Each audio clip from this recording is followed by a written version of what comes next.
जय श्री राधे कृष्णा साथियों। मैं भी कृष्णा ज्ञान सहारा चैनल में आपका स्वागत करती हूँ। कैसे हैं आप? आपके अच्छे स्वास्थ्य और सुखद जीवन की मंगल कामना करती हूँ। आपके और अपने इष्ट देवों को कोटि कोटि नमन करते हुए, बड़ों को प्रणाम करते हुए वीडियो प्रारंभ करते हैं। सावन माह की अत्यंत शुभकामनाएं। साथियों, सावन का पावन महीना प्रारंभ हो गया है और सावन के पावन महीने की पूरी सीरीज आपके समक्ष आ रही है। आप बहुत पसंद भी कर रहे हैं और आपके बहुत उसमें अति उत्तम उपाय भी मिल रहे हैं, पूजा के तरीके भी मिल रहे हैं और आशा करती हूँ इसी प्रकार पूरी सीरीज और आगे तक भी आप मेरे साथ बने रहेंगे और आप देखते रहेंगे। आज बात कर रहे हैं सावन में विवाह। सावन की बात और विवाह की बात ना हो ऐसा तो हो ही नहीं सकता। सावन की बात हो, वैवाहिक जीवन की बात हो, ऐसा तो हो ही नहीं सकता, क्योंकि सावन में माँ गौरा ने भगवान शिव की जो भक्ति की थी उसका परिणाम उन्हें मिला था और माता पार्वती ने जिस प्रकार भगवान शिव को प्राप्त किया था उसी प्रकार हर कन्या चाहती है कि हमें भी ऐसा ही एक वर मिले, हमें भी ऐसा ही एक वर की प्राप्ति हो जिससे कि हमारा जीवन सफल हो जाए। इसलिए माँ गौरा की पूजा की जाती है। इस सावन में मात्र 11 दिन, सिर्फ 11 दिन अगर आप नियम से एक कार्य को करते हैं तो आपका, चाहे आपको वर की तलाश है, चाहे आपको वधु की तलाश है, वो तलाश पूरी होती है। रूपवान गुणवान आपको पति मिलता है, रूपवती और गुणवती पत्नी मिलती है। पूरे मनोभाव से इस उपाय को करना है। लड़का भी कर सकता है इस उपाय को, लड़की भी कर सकती है इस उपाय को और उनके माता पिता भी इस उपाय को कर सकते हैं। अगर बच्चे 11 दिन का समय नहीं निकाल पा रहे, क्योंकि ये जो उपाय करना होगा आपको ब्रह्म मुहूर्त में करना होगा, तो अगर नहीं निकाल पाएंगे तो बच्चों के माता पिता उनके नाम से संकल्प लेके इस उपाय को कर सकते हैं। लेकिन ये उपाय 100% काम करता है। सावन के महीने में माँ गौरा ने जो भक्ति की थी, भक्ति में लीन हो गई थी, भगवान शिव को प्राप्त किया था। तो माँ गौरा से करबद्ध ये प्रार्थना की जाती है कि हे माँ गौरा, हमारे भी सिर पर हाथ रखो, हमारा भी काम बने, हमें भी घर में हमारे मांगलिक कार्य और हमारी गृहस्थ जीवन जो है वो आगे बढ़े और विवाह भी हो। और जिनका वैवाहिक जीवन में कोई समस्या है, जिनके वैवाहिक जीवन में कहीं कोई प्रॉब्लम आ रही है, यानी वैवाहिक जीवन सुख में नहीं हो पा रहा है, या तो आपस में मतभेद है, या तो आपकी आपस में बातचीत नहीं बन पा रही है, या प्रेम नहीं है, कहीं ना कहीं मनमुटाव है, तो भी इस कार्य को कर सकते हैं। अब करना क्या है? सबसे पहली बात तो मैं आपको बता दूं, सावन का मनोहारी महीना है। सावन की छटा निराली होती है और उसमें अगर जो महिलाएं हरे पीले वस्त्रों में होती हैं तो फिर मैं क्या ही बोलूं।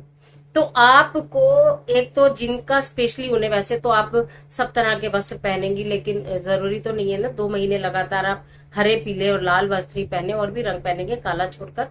लेकिन स्पेशली उनकी बात हो रही है जिन बच्चों की विवाह में बाधा आ रही है, चाहे उनका चंद्रमा नीच का हो, चंद्र दोष हो, या कोई कुंडली दोष हो, या कि पितृ दोष हो, सारे दोष समाप्त कर देता है ये उपाय। तो जो भी विवाह हेतु कन्या है या वर है, या कि आपके पुत्र है या पुत्री है, कोई भी, कहने का मतलब यह है, वो उन 11 दिन, जिन 11 दिन में उपाय करना है, उन 11 दिन में हरे या पीले वस्त्र पहने। अब कन्या तो पहन लेगी, लेकिन आप ये कहेंगे कि भाई पुत्र तो नहीं पहन पाएगा, हरे और पीले वस्त्र बॉयज के लिए पॉसिबल नहीं है पहनने, शायद उनके कबर्ड में होते भी नहीं होंगे ग्रीन और येलो कलर के वस्त्र। कोई बात नहीं, एक हरे रंग का रुमाल और एक पीले रंग का रुमाल, पीली टी शर्ट तो पहन ही सकते हैं, ज्यादा से ज्यादा टाइम पीले रंग की टी शर्ट पहने और हरे रंग का रुमाल आप अपनी जेब में रखें। पूजा के समय सिर पर रखें, वैसे आप अपनी जेब में रखें तो आपका काम बच जाएगा। अब करना क्या? पहले बात मैंने वस्त्रों की बता दी। किसी भी सावन के सोमवार से इसको प्रारंभ कर लेना। कोशिश ये करना, जो बीच का अधिक मास का पीरियड है, 16 जुलाई से लेकर 17 अगस्त तक का बीच का जो पीरियड है, उसे अगर छोड़ पाए तो आप उसे छोड़ दीजिएगा, नहीं छोड़ पाए तो कर लीजिएगा। सोमवार से प्रारंभ करना है। पीले रंग के हरे रंग के वस्त्र पहने, मैंने आपको बता दिया। अब आपको लेना है एक नारियल। नारियल वो जिसमें पानी होता है, जटा वाला नारियल होता है, उसे करते हैं, उसके अंदर भी पानी होता है। एक हरा नारियल आता है इतना बड़ा बड़ा, उसे खोलते हैं, उसके अंदर भी पानी होता है। नारियल का पानी सबसे ज्यादा उत्तम, पवित्र माना जाता है, क्योंकि वो सबसे पहले जब निकलता है तो केवल आप ही उसे देखते हो, उसको उससे पहले हवा नहीं लग पाती है। तो वो पानी, नारियल का पानी, आप, मैं मोटे शब्दों में आपको समझा देती हूँ। नारियल का पानी हर दिन प्रातः काल आपके पास 2 चीज होनी चाहिए, चंदन का इत्र और नारियल का पानी, जो लेकर आपको शिवालय जाना है। शिवालय ही जाना है तो आपके पास चंदन का इत्र होगा और आपके पास नारियल का पानी होगा। आप शिवालय जाइए, मन ही मन अपने आपके भाव शुद्ध होने चाहिए, आपके भाव स्वयं पहुंच जाएंगे भगवान तक।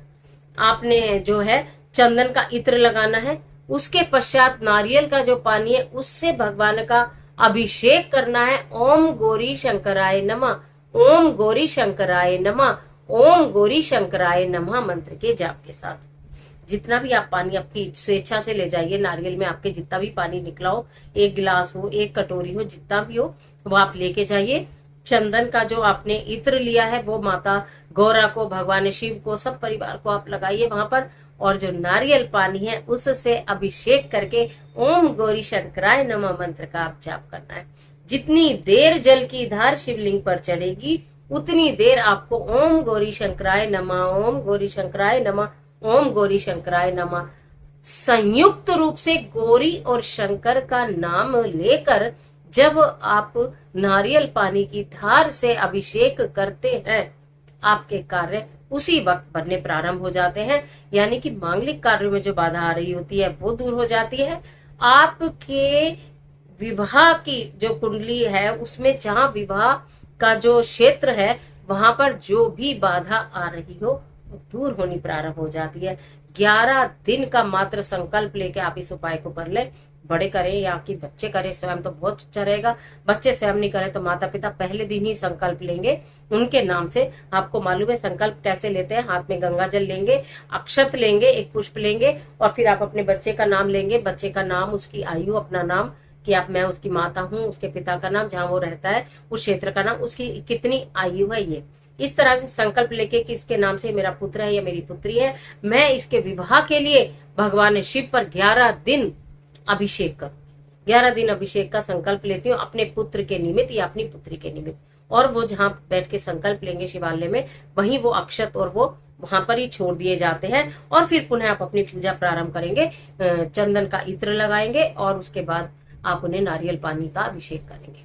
11 दिन ब्रह्म मुहूर्त में करना है। ब्रह्म मुहूर्त अब हम 8 बजे चले जाएं या हम 9 बजे चले जाए तो मैं बोलूंगी नहीं, 8-9 बजे जाने की कोई आवश्यकता नहीं है। आप ज्यादा से ज्यादा 6 बजे, 6:30 बजे चले जा सकते हैं। यानी कि जब तक सूर्य पूर्ण रूप से उदय ना हो तब तक करके आ जाइए। सिर्फ 11 ही दिन का काम है, सिर्फ 11 दिन। मैंने सावन की इतनी वीडियो आपको दी और आगे भी देती रहूंगी। मैं आपको बताया कि एक नियम बना लीजिए अपने जीवन में। एक नियम, किसी भी एक नियम के तहत अगर आपने ये सोच लिया कि पूरे सावन भर मैं ये चीज धारण नहीं करूंगी, ये भी एक नियम है। पूरे सावन भर मैं ये चीज नहीं खाऊंगी, वो भी एक नियम है। पूरे सावन भर मैं ये चीज नहीं पहनूंगी, जैसे मैंने नियम लिया मान लो कि पूरे सावन में मैं काला कपड़ा नहीं पहनूंगी, पूरे सावन में मिथ्या भाषण नहीं करूंगी, पूरे सावन में किसी की बुराई, चुगली, लड़ाई झगड़े नहीं करूंगी, पूरे सावन भर मैं प्याज नहीं खाऊंगी, पूरे सावन भर मैं लहसुन नहीं खाऊंगी।